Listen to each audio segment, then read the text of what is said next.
వివేక హత్య కేసులో నిందితుడిగా ఉన్న సునీల్ యాదవ్ ఏబీఎన్ ఆంధ్రజ్యోతి డిబేట్లో సంచలన ఆరోపణలు చేశారు.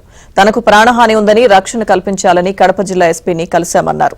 అలాగే హత్య సినిమాను నిలిపివేయాలని ఎస్పీని కోరినట్లు తెలిపారు. సినిమాను పూర్తిగా వక్రీకరించారని ఆరోపించారు. సినిమాలో వాస్తవాలు చెప్పలేదంటూ వాపోయారు. సునీల్, ఏంటి మీకు ఎందుకు ఎస్పీని కలిసి ఇవాళ మీరు ఒక రిక్వెస్టో కంప్లైంటో ఎందుకు చేయాల్సి వచ్చింది? ఏంటి ప్రాబ్లం ఏంటి? సార్ నేను 2 అంశాలపైన కలవడం జరిగింది సార్ ఎస్పీ గారిని సార్ ఈరోజు. ఓకే. ఒకటి హత్య అనే సినిమా పైన కఠిన చర్యలు తీసుకోవాలని, రెండోది ఆపేయాలని, ఇంకొకటి గన్మెన్ల కోసం సార్ సెక్యూరిటీ కోసం అడగడానికి పోయాను సార్. ప్రాణాలు ఉన్నందున రక్షణ. ఓకే. ఏంటి సినిమా మీద మీకున్న అభ్యంతరాలు ఏంటి? కొంతమంది వైసీపీ వాళ్ళు కానీ వైసీపీ సపోర్టర్స్ కానీ ఆ సినిమా అద్భుతంగా తీశారు, చాలా నిజంగా తీశారు, కరెక్ట్గా తీశారని పోస్టింగ్లు పెడుతున్నారు. మీకున్న అభ్యంతరం ఏంటి?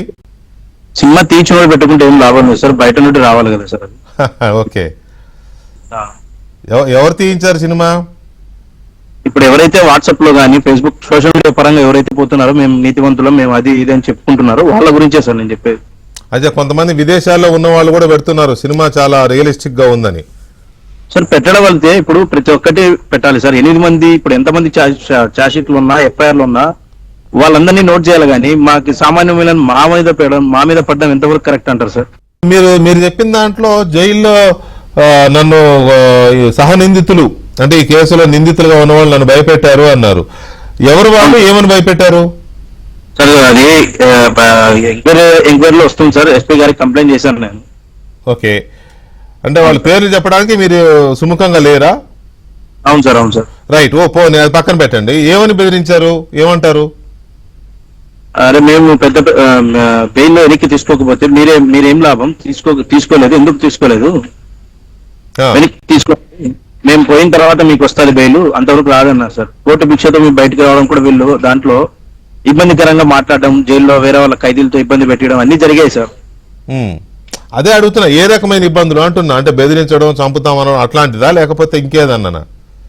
చంపుతామని లేదు సార్, ఇవే సార్. ఇంకా కొట్లాట్లు, లేడీస్ గురించి అడిగినప్పుడు ఒక పెద్ద మనిషిని అడిగాను సార్ నేను. మా అమ్మది పేపర్కి వచ్చినప్పుడు అడిగాను సార్ నేను జైల్లో ఒక పెద్ద మనిషి అడిగితే, పిల్లోడు బయటపడాలంటే ఏదో ఒకటి రూమర్ కావాలి కదా, అందుకు కాబట్టి ఇట్లా వేసామని అని అన్నారు. సాక్షి పేపర్ లో రాసిందా?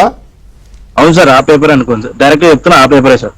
ఓకే, అవును. ఆ పేపర్ లో కొంచెం అప్పుడు మీ తల్లిగారి గురించి కొంత నెగిటివ్ గా రాశారు.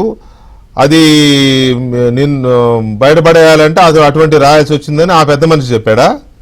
అవును సార్, దర్యాప్తు సంస్థలే లేవు అని కొట్టి పారేసిన తర్వాత ఇలాంటివి సార్ ఇప్పుడు అనవసరంగా ఈ ఆడోళ్ళని దూర్చడం ఎంతవరకు చాలా